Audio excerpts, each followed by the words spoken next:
I hope when audiences come to watch us play, I really hope that they take away with them how much variety there is in new music, especially in a setting like this, in a kind of a medium-sized ensemble.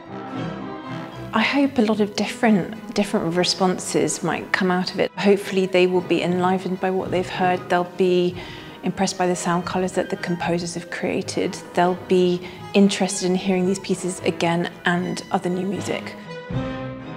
It's a really kind of unique and brilliant experience to come in with the music that you've been practicing and to have the composer sitting there. I suppose it's a little bit nerve-wracking as well, actually, because you think, well, I really want to do my best to kind of serve the music and obviously serve their idea of what they're trying to put across in the piece.